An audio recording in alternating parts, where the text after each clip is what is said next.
do this thing. We're just gonna hold this. This is gonna be really chill. Happy April. It is time for another goal, check-in, reset, whatever. I'm trying to be chill with this and just like be more like whatever. I feel like just the vibe of like any what they call sit-down video on YouTube, like just that gets me all kind of like and it's like all in my head. But I'm trying to be chill about this one. Ooh. Okay, let's look at my goals. Here, I'm just gonna show you how my little goal tracker chart, I'll give you a nice big close-up of how I did this month. I'm gonna say I did not do great. Nope, I didn't. I'll tell you what happened. The personal growth, the I wanna be that girl part of my brain ran out of battery about like a third of the way through March. And so I've just been doing my best to keep up with this. This is just how my brain works, okay? But considering that part of my brain, that part of me is just like checked out for the last like 2 weeks, almost 3 weeks, taking another look at this chart, considering that fact, I don't feel that bad about things. I saw something on Instagram the other day. This month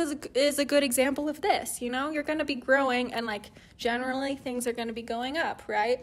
But just like you're gonna have some little dips along the way. And so March was just a little dip as far as like these goals go, and I'm okay with that. These are my 8 goals, my 8 fundamental goals for the year, right? And we're gonna talk about 3.5 of these right now and like how March went.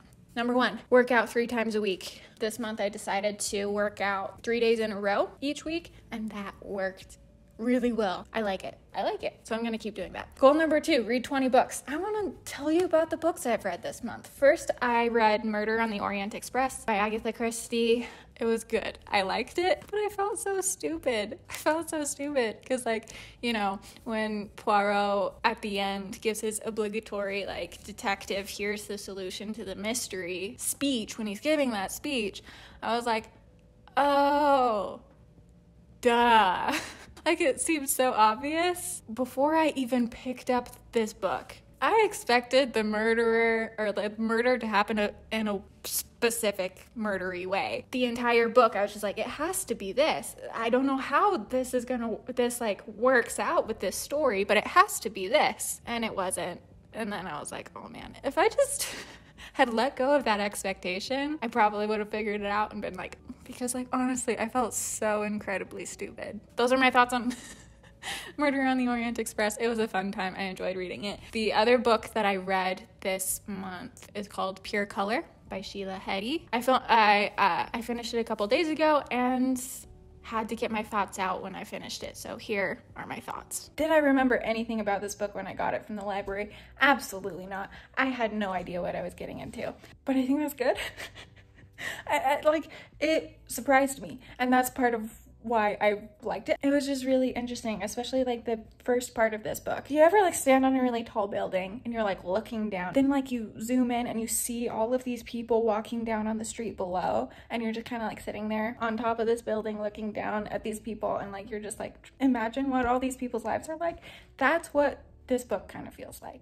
There's more distance between you as a reader and this character than I'm used to. I'm used to being like in the characters' heads, feeling what they're feeling, thinking what they're thinking. But like this was kind of like more removed. You're just kind of like watching from a distance. And I kind of liked that. I was like, wow, this is like really interesting. The middle section of this book though, like I said, in the beginning, I was loving it. I was like, wow, this is different. This is crazy. I love it. Like this is so different and I like it.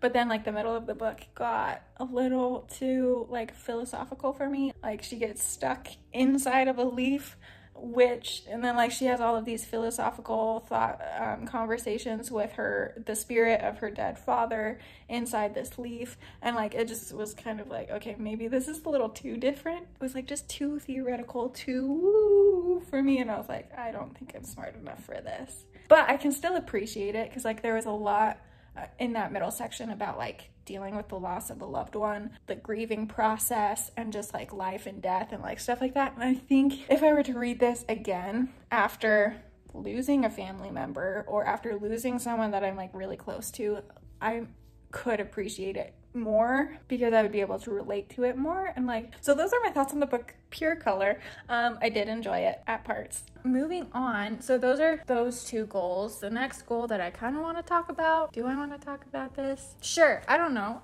YouTube goal. I had a really big like epiphany earlier this month after trying to tell this story about this epiphany I had. I found the right balance between like being like to the point, but also like getting the story across. Third time's the charm, right? Once upon a time, I graduated from college and I felt like I didn't know who I was anymore, because after being a student for basically my entire life, that part of my identity was gone, poof, in the blink of an eye. And so I tied my identity and my worth to my job, which is very unhealthy, which led me to not have a great relationship with my job and have a lot of negative feelings towards my job. Because of that those negative feelings that I had for my job, I started this YouTube channel with the motivation of one day I will be a YouTuber and I will be my own boss, and that will make me happy because I won't work for anybody else, which is the wrong reason to start a YouTube channel. But I gaslit myself, saying like, no, that's not why you're starting this YouTube channel. You're starting this YouTube channel because you're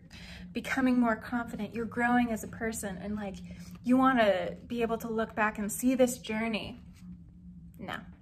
The real reason I started this YouTube channel was to fix all the problems I had in my life that I blamed my job for causing, but really it was all here. It was all in my head the whole time. It was up here. And so I realized a couple months ago the reason I hated my job was because I was tying my self-worth and my identity to my job, and I was like, I shouldn't be doing this anymore. So I stopped doing that. I now really like my job again. I am really enjoying it, and because I really enjoy my job, I don't need to be a YouTuber, and that's really freeing. Now I can post whatever I want, whenever I want, however I want. I'm really excited because I now no longer feel the pressure to make every YouTube video perfect for everybody else, and I'm really excited about it. I have a lot of ideas and I'm feeling really inspired. So yeah, that's all.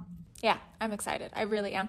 I want to shout out at this point a creator that I found recently that is like really inspiring. Her name is Karis Rachel, and her videos are just super simple. It doesn't have like whatever, nothing frou-frou, just like basic videos. And they're so calming and comforting and just refreshing, honestly. So yeah, between my epiphany that like I don't need to put so much pressure, I don't need to make every single video perfect, I'm just gonna do it and see what happens.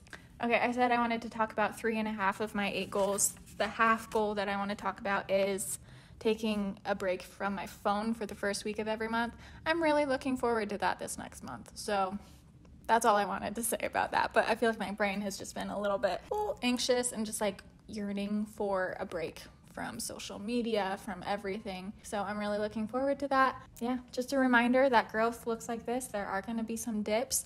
Keep going anyway. This next month, I'm just going to focus on these goals right here.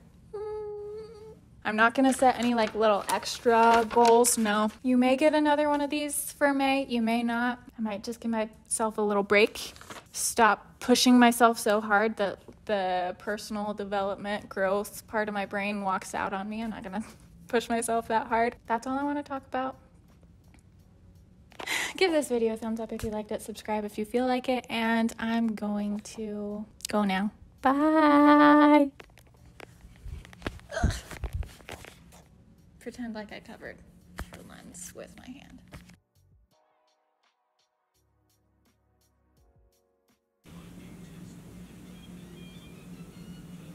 Oh, you're still there, and I'm watching TikTok. Okay, bye.